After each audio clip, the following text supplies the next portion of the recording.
membeku. Kamu itu sudah menyakiti anak saya.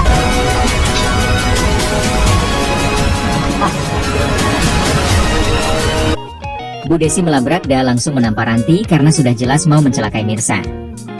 Bu Desi benar-benar kehilangan kesabarannya kali ini.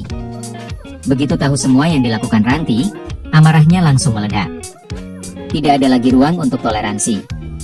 Sudah terlalu lama Ranti bermain kotor, dan kali ini perbuatannya hampir saja merenggut nyawa orang. Bu Desi tidak berpikir panjang saat menampar Ranti. Itu bukan sekadar luapan emosi, tapi bentuk peringatan keras atas kelicikan yang sudah keterlaluan. Ranti memang selalu punya cara untuk menyingkirkan Mirsa. Entah apa yang membuat hatinya begitu dipenuhi iri dan dengki.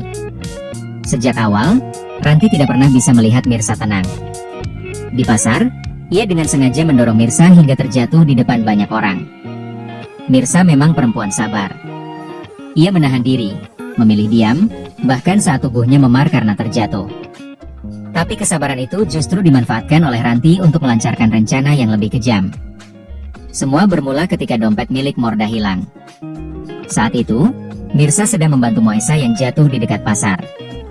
Tanpa disadari, seseorang yang bekerja sama dengan Ranti sengaja melemparkan dompet Morda ke dalam mobil box pendingin makanan. Mirsa yang melihat dompet itu refleks berlari mendekat, bermaksud mengambilnya kembali. Ia tidak menyadari bahwa semua itu hanyalah jebakan yang sudah disusun rapi oleh Ranti. Begitu Mirsa masuk ke dalam mobil box untuk mencari dompet tersebut, pintu langsung tertutup rapat dan dikunci dari luar. Udara di dalam box itu dingin sekali, menusuk hingga ke tulang. Mirsa mencoba mengetuk-ngetuk pintu dan berteriak minta tolong, tapi suaranya tertelan oleh bising kendaraan pasar. Tak ada yang mendengar. Napasnya mulai memburu, tangannya membeku, dan tubuhnya mulai lemas. Sementara di luar, Ranti hanya menatap dari kejauhan dengan senyum puas di wajahnya. Ia mengira rencananya berjalan sempurna. Namun, Tuhan masih sayang pada Mirsa. Reza datang menolong Mirsa. Reza, yang kebetulan sedang lewat, merasa curiga melihat mobil box itu bergoyang pelan. Saat dicek, ia mendengar suara lemah dari dalam. Dengan panik, Reza meminta bantuan beberapa orang untuk membuka pintu. Saat pintu akhirnya terbuka, tubuh Mirsa sudah nyaris membeku. Reza langsung menggendongnya dan membawanya ke rumah sakit. Kabar itu cepat menyebar. Reza segera menghubungi Bu Desi, memberitahu bahwa Mirsa ditemukan dalam keadaan lemah setelah terjebak di mobil box pendingin. Bu Desi langsung shock, jantungnya seakan berhenti sesaat. Tapi di sisi lain, ia sudah tahu siapa dalang dibalik semua ini. Ia tak perlu menebak.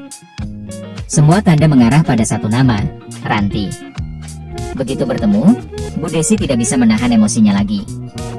Bu Desi melabrak Ranti di depan orang-orang. Tamparan keras mendarat di pipi Ranti, diiringi dengan luapan kemarahan dan rasa kecewa yang sudah lama dipendam. Bu Desi tidak peduli lagi siapa yang menonton.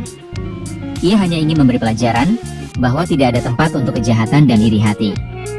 Ranti hanya terdiam, wajahnya memerah menahan malu, tapi matanya masih menyimpan kebencian yang sama. Sementara itu, di sisi lain cerita, muncul kisah lain yang tak kalah rumit antara Karina, Radit, dan Sarah. Mereka terjebak dalam lingkar rahasia yang bisa menghancurkan kehidupan siapapun jika terbongkar. Radit dan Sarah sedang berusaha sembunyi-sembunyi dari Karina. Bukan karena hubungan mereka terlarang, tapi karena ada masa lalu yang belum selesai. Rahasia besar itu adalah tentang Kenzo, anak yang selama ini dikira anak Radit dan Karina, padahal kenyataannya adalah anak hasil hubungan Radit dengan Sarah di masa lalu. Sebuah kesalahan yang dulu mereka kira sudah terkubur, kini muncul ke permukaan perlahan-lahan. Radit hidup dalam tekanan besar. Di satu sisi, ia berusaha menjadi suami yang baik untuk Karina, tapi di sisi lain, rasa bersalahnya terhadap Sarah dan Kenzo membuat hidupnya tak tenang. Sarah pun tak kalah tersiksa. Ia tidak pernah berniat menghancurkan rumah tangga Radit, tapi hatinya hancur setiap kali melihat anaknya tumbuh tanpa bisa memanggil ayahnya dengan jujur. Karina sebenarnya mulai curiga. Gerak-gerik Radit dan Sarah yang sering berpapasan membuatnya gelisah. Tapi Karina mencoba menutup mata, berpura-pura tidak tahu karena takut kenyataan yang akan ia temukan terlalu menyakitkan. Ia hanya berharap semua kecurigaan itu salah. Namun, bayangan masa lalu terus menghantui, dan kebohongan itu semakin sulit ditutupi. Sementara semua orang sibuk dengan rahasia dan permainan masing-masing, hidup terus berjalan, membawa luka yang belum sembuh dan karma yang terus menagih balasannya. Mirsa kini masih terbaring lemah di rumah sakit, Tapi ketenangannya seakan membawa pesan bahwa kebaikan tidak pernah kalah, meski sering diuji. Sedangkan Bu Desi berdiri di samping tempat tidur Mirsa dengan air mata menetes, bersyukur anak itu masih selamat. Di luar sana, Ranti mungkin merasa aman untuk sementara, tapi waktunya akan tiba. Semua perbuatan yang ia lakukan perlahan akan berbalik menimpa dirinya. Sama seperti dinginnya udara di dalam mobil box yang hampir merenggut nyawa Mirsa, rasa dingin dari kesalahannya sendiri suatu hari akan menghantam hatinya dengan cara yang tak ia duga. Dan di sisi lain kota, Radit, Sarah, dan Karina masih terjebak dalam kisah yang sama. Kisah yang penuh rahasia, kebohongan, dan cinta yang salah waktu. Masing-masing sedang menunggu saatnya kebenaran terungkap, tanpa tahu siapa yang paling siap kehilangan segalanya saat itu tiba.